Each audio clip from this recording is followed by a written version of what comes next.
Podstar.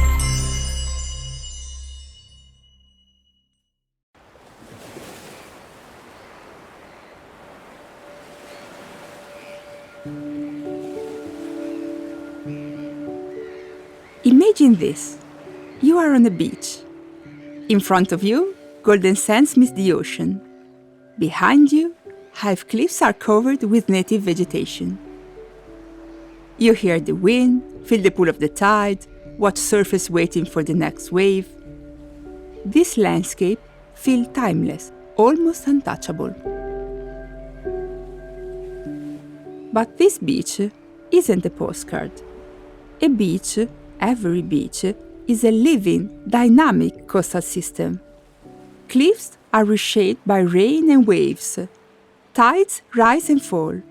Currents and winds redraw the coastline. Now, imagine this balance being pushed beyond its limits. Unplanned urban growth removes vegetation from the cliffs. Buildings and roads settle on unstable ground. And most importantly, sea level rises, storms intensify, and erosion accelerates. What began as small change, such as a collapsing cliff or a damaged reef, can over time threaten livelihood, tourism, and the very identity of this place. All over the world, extreme situations like this are increasing.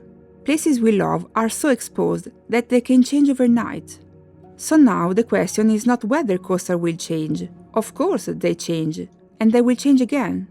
The question is whether we are prepared.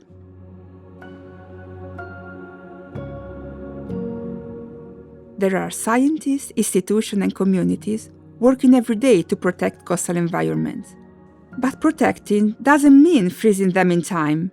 Protecting means helping them to adapt, resist, and recover. In this podcast, we will tell you the stories and the effort of those who are working to protect what you love. My name is Federica Orsi, and this is Green Tides, a podcast by the Decade Collaborative Center for Coastal Resilience, about people, science, and ideas that are shaping the future of our coasts.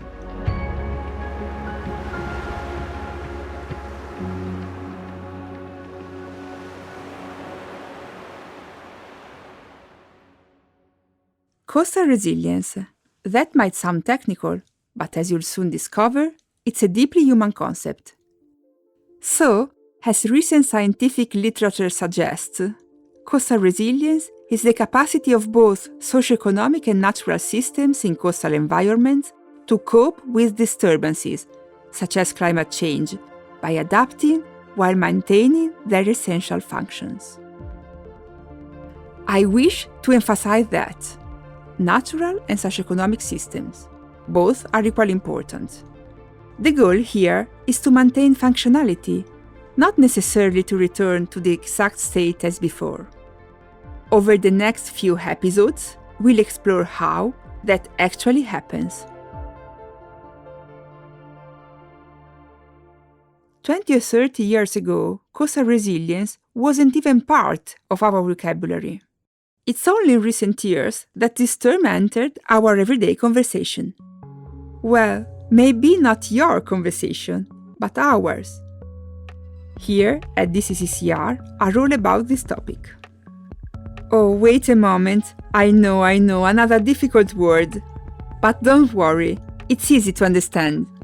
DCC-CR stands for Decade Collaborative Center for Coastal Resilience. To tell you more about it, we spoke with Professor Nadia Pinardi. My name is Nadia Pinardi. I'm the director of the Decade Collaborative Center for Coastal Resilience and a professor of oceanography at the University of Bologna. The Decade Collaborative Center was created within the framework of the United Nations Ocean Decade to support a global effort. Our role is to connect science, education, technology, and communities, helping coastal resilience move from concept to real-world action. At this point, we need to understand why we are here today, talking about this topic. So get ready, fasten your seatbelt, because we are about to travel back in time in the early 90s. The world was changing fast. The Cold War had just ended. Globalization was accelerating. Music, culture, and information were crossing borders more easily than ever before. In those same years, something else was becoming impossible to ignore. Environmental problems didn't stop at national borders. Climate, oceans, and ecosystems connect countries that might be politically distant, but environmentally inseparable.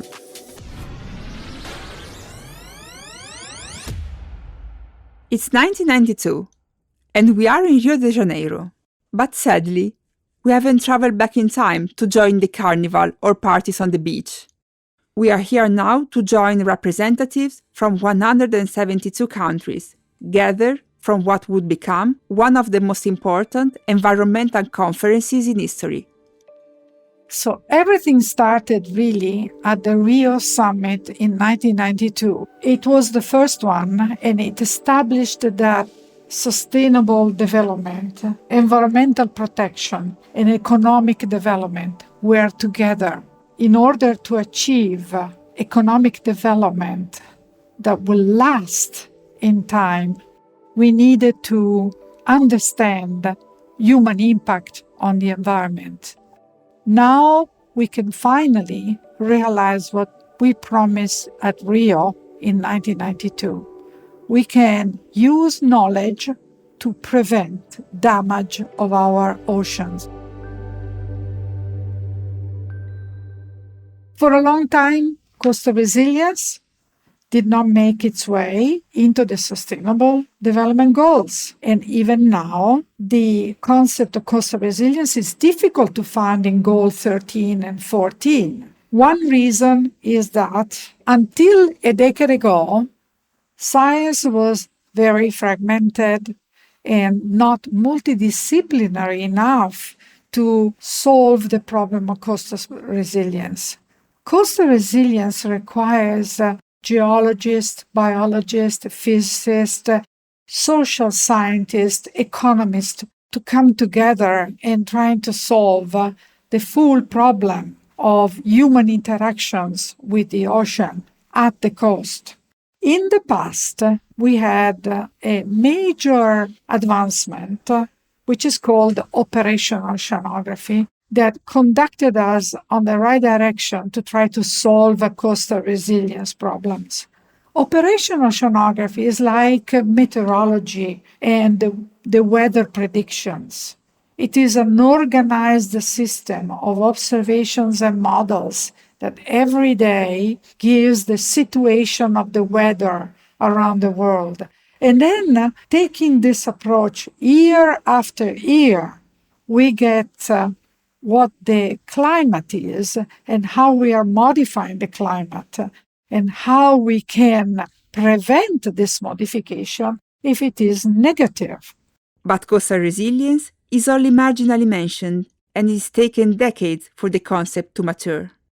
Within the UN Ocean Decade, Challenge 6 will focus specifically on increasing community resilience to ocean hazards. To better understand, let's return to our present and hear what Professor Pinardi has to say.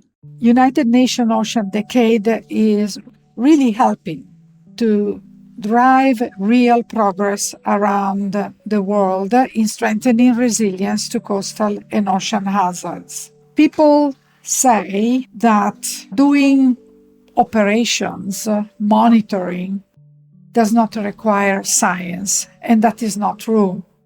We need to always join science and monitoring to be able to solve the problem of coastal resilience. Thanks to Professor Pinardi, we have discovered that coastal resilience needs a multidisciplinary approach to face challenges that are impacting the coastal environment and the human activities that develop there. To find out some of the different disciplines that are part of coastal resilience and their challenges, we involved two more guests. The first is Professor Elena Fabbri. My name is Elena Fabbri. I'm a marine physiologist, and at the moment I am head of the Department of Biological, Geological, and Environmental Science at the University of Bologna.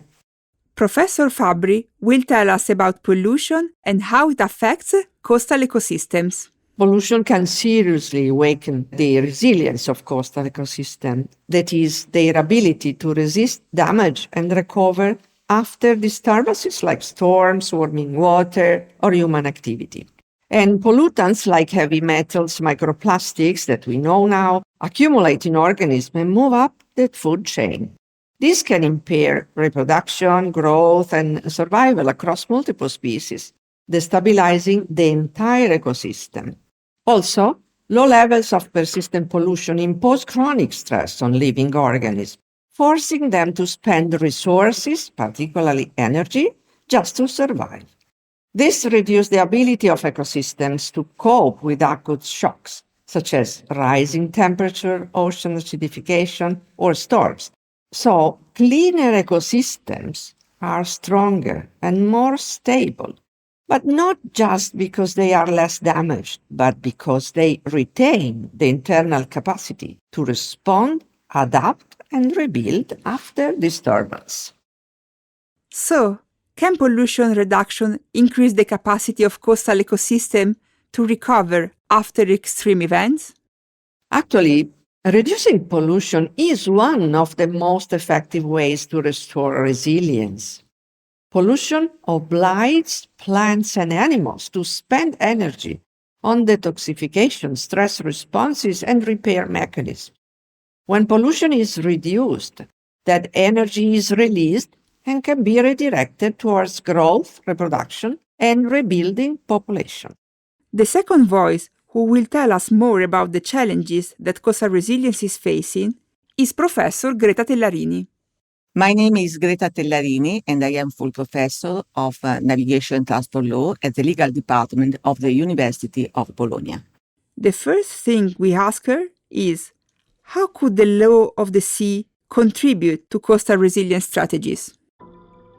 The law of the sea, mainly set out in the United Nations Convention on the Law of the Sea, UNCLOS, plays a primary role in shaping coastal resilience strategies because it defines who has authority, what rights exist, and what obligations states have in marine and coastal areas. This means that governments have a legal basis to include actions such as protecting coastlines, managing ecosystems, and planning for climate impacts like sea level rise and stronger storms. It is important because many coastal and marine problems such as pollution or climate risks do not stop at a national border. However, UNCLOS also has important limits.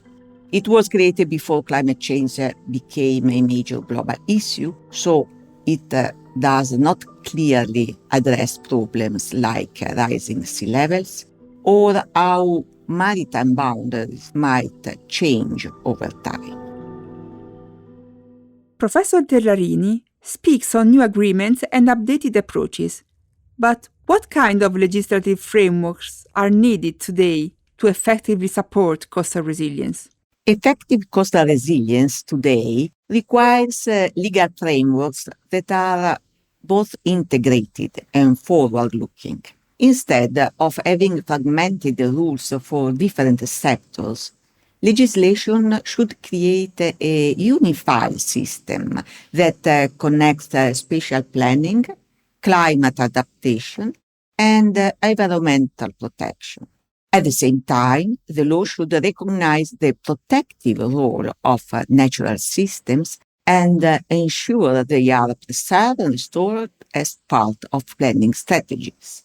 A strong framework should also include risk assessment, ongoing monitoring, and preparedness measures to reduce the impact of extreme events.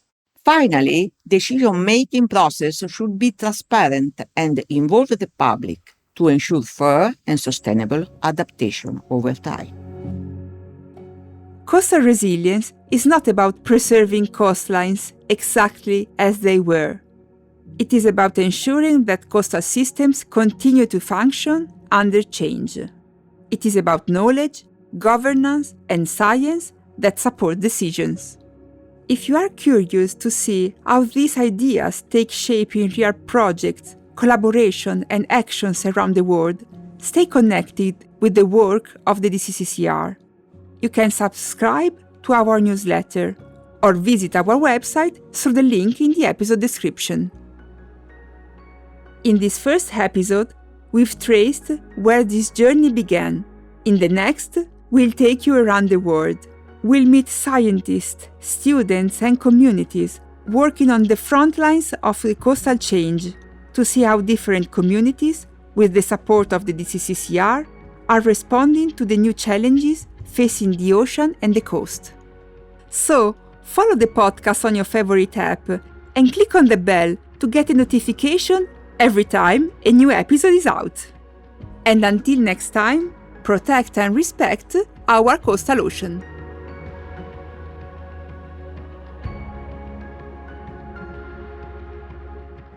Green Tides is a podcast by DCC-CR, Decade Collaborative Center for Coastal Resilience, produced by Potsar. Narrator Federica Orsi. Writing Lorenzo Molino. Sound design Antonio Mezzadra. Graphics Laura Fracasso. Producer Esther Memeo. Special thanks to CMCC, Euro-Mediterranean Center for Climate Change, Herion and Deltares.